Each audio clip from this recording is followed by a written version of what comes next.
अमित एक मध्यम वर्गीय परिवार का लड़का था। वह बचपन से ही बड़ा आज्ञाकारी और मेहनती छात्र था।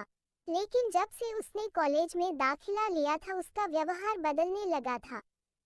अब ना तो वो पहले की तरह मेहनत करता और ना इंस्पिरेशनल हिंदी स्टोरी ही अपने माँ बाप की सुनता। यहाँ तक कि वो घर वालों से झूठ बोलकर पैसे भी लेने लगा था। उसका बदला हुआ आचरण सभी के लिए चिंता का विषय था। जब इसकी वजह जानने की कोशिश की गई तो पता चला कि अमित बुरी संगति में पड़ गया है। कॉलेज में उसके कुछ ऐसे मित्र बन गए हैं जो फिजूल खर्ची करने, सिनेमा देखने और धूम्रपान करने के आदी हैं।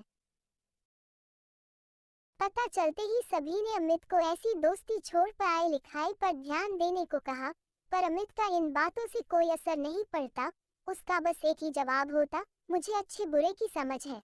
मैं भले ही ऐसे लड़कों के साथ रहता हूँ, पर मुझ पर उनका कोई असर नहीं होता। दिन ऐसे ही बीतते गए और धीरे धीरे परीक्षा के दिन आ गए। अमित ने परीक्षा से ठीक पहले कुछ मेहनत की, पर वो पर्याप्त नहीं थी। वह एक विषय में फेल हो गया। हमेशा अच्छे नंबरों से पास होने वाले अमित के लिए ये किसी जोरदार झटके से कम नहीं था। वह बिल्कुल टूट सा गया। अब ना तो वह घर से निकलता और ना ही किसी से बात करता। बस दिन रात अपने कमरे में पड़े कुछ सोचता रहता। उसकी यह स्थिति देख परिवारजन और भी चिंता में पड़ गए। सभी ने उसे पिछला रिजल्ट भूल आगे से मेहनत करने की सलाह दी, पर अमित को तो मानो सांप सूंघ चुका था। फेल होने के डर से वो उबर नहीं पा रहा था। जब ये बात अमित के पिछले स्कूल के प्रिंसिपल को पता चली तो उन्हें यकीन नहीं हुआ। अमित उनके प्रिय छात्रों में से एक था और उसकी यह स्थिति जान उन्हें बहुत दुख हुआ।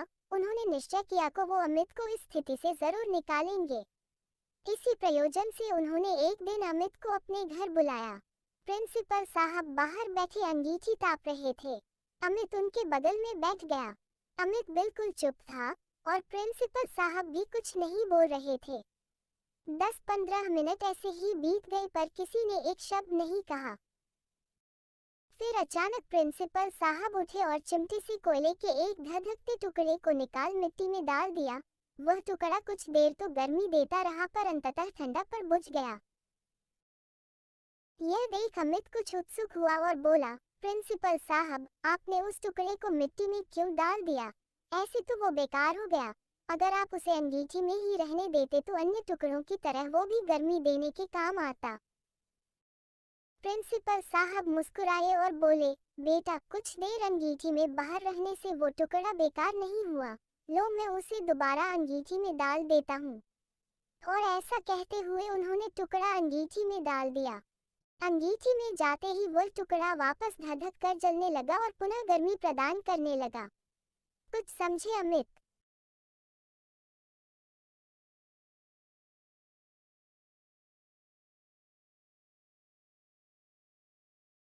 प्रिंसिपल साहब बोले, तुम उस कोयले के टुकड़े के समान ही तो हो।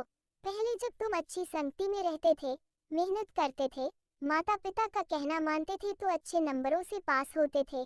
पर जैसे वो टुकड़ा कुछ देर के लिए मिट्टी में चला गया और बुझ गया, तुम भी गलत संगति में पड़ गए और परिणामस्वरूप फेल हो गए। पर यहाँ जरूरी बात यह है कि एक बार फेल होने के बावजूद बेकार नहीं हुआ और अंगीठी में वापस डालने पर धधक कर जल उठा। ठीक उसी तरह तुम भी वापस अच्छी संगति में जाकर मेहनत कर एक बार फिर मेधावी छात्रों की श्रेणी में आ सकते हो।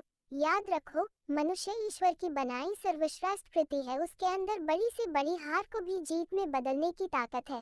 उस ताकत को पहचानो, उसकी दी हुई असीम शक्तियों का प्रयोग करो और इस जीवन को सार्थक बनाओ। उद्धरण चिन्ह। अमित समझ चुका था कि उसे क्या करना है।